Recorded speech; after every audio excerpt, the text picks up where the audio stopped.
जी, आज का जो टॉपिक है वो हमारा वेस्टिब्यूलर सिस्टम है। बेसिकली वो कहता है कि डिटेक्ट करता है angular linear acceleration of the head को, reflexes adjustment of the head, eyes and postural muscles, provide a stable visual image and study posture.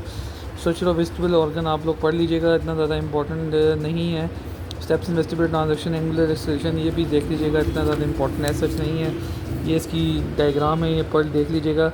बता रहा है कि जी कि किस तरह से रोटेशन ऑफ हेड होता है। तो उसमें एक होता है एंडोलिम्फ होता है, इनिशियल डायरेक्शन उसकी एंडोलिम्फ की क्या मूवमेंट की होती है, ठीक है। सेमी सर्कुलर कनाल्स का क्या रोल होता है उसमें, एंड वेस्टिबुलर ट्रांजिशन में काउंटर क्लॉक वाइज रोटेशन में।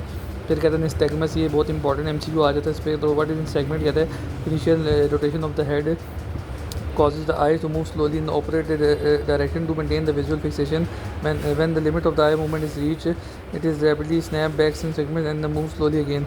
The direction of the segment is defined as direction of the fast rapid eye movement. Therefore, this segment occur in the same direction as the head rotates. तो segment वहीं पे होता है जहाँ पे head rotate करता है। तो ठीक है, तो जो पोस्ट रोटेटरी, ठीक है, निस्टैग्मस में occur in the opposite direction of the head rotation, ठीक है। अच्छा, तो ये हमारा पहला हो गया। फिर उसके बाद कहते हैं वेस्टिबुलर सिस्टम के बाद ऑल्फेक्शन पे आ जाएँ। ऑल्फेक्शन का बहुत इंपॉर्टेंट रोल है। कहते हैं इसमें रिसेप्टर सेल्स होते हैं जो कि ऑल्फैक्टरी एपिथेलियम में होते हैं। इसमें वर्ड होती है ऑल्फैक्टरी, उसके अंदर अनमाइलिनेटेड सी फाइबर्स होते हैं, सही स्लोएस होते हैं नर्वस सिस्टम में। इसके अलावा ये इनर्वेटेड बायजनरल न्यूरल्जिया के शुरू होते हैं, ठीक है, CN5, ठीक है, टाइमजल के शुरू होते हैं, ठीक है। और इसमें मेटल सेल्स होते हैं ऑल्फैक्टरी बल्ब में, ठीक है। स्टेप्स भी होते हैं इसमें जो कंडक्शन में रोल प्ले करते हैं। फिर टेस्ट का रोल आता है, टेस्ट बहुत इंपॉर्टेंट रोल प्ले करता है। कहता है जो इंटीरियर टेस्ट सेल्स होते हैं जो पेपिलाए होते हैं, कहते हैं जो anterior two third of the tongue होती है उसमें फंजी फॉर्म पेपिलाए होता है, MCQ आ सकता है। कहते हैं text salty sweety and umami sensation, ठीक है।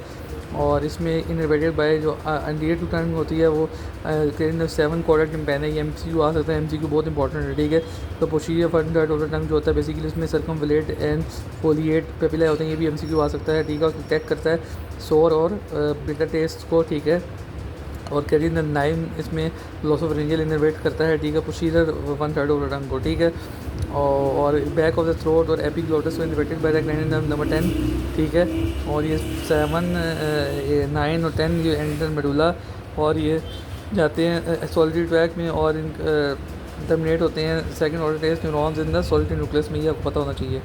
स्टेप्स इन टेस्ट इंडक्शन भी बहुत इंपॉर्टेंट है, ये भी पढ़ लीजिएगा, ठीक है। टेस्ट केमिकल्स में सोर कैप्सिटी टॉलजी bitter and umami bind to the taste receptor, ठीक है। तो ये हिसाब किताब है बेसिकली इसका, ठीक है। तो आज का हमारा लेक्चर यहीं पे ख़त्म होता है। प्रोड्यूस डीपोलराइजिंग शब्द पोटेंशियल शब्द सर, ठीक है। तो आज का हमारा लेक्चर यहाँ पे ख़त्म होता है। इंशाल्लाह नेक्स्ट वीडियो में हम अगला टॉपिक डिस्कस करते हैं, ठीक है। थैंक यू वेरी मच, जज़ाकल्लाह।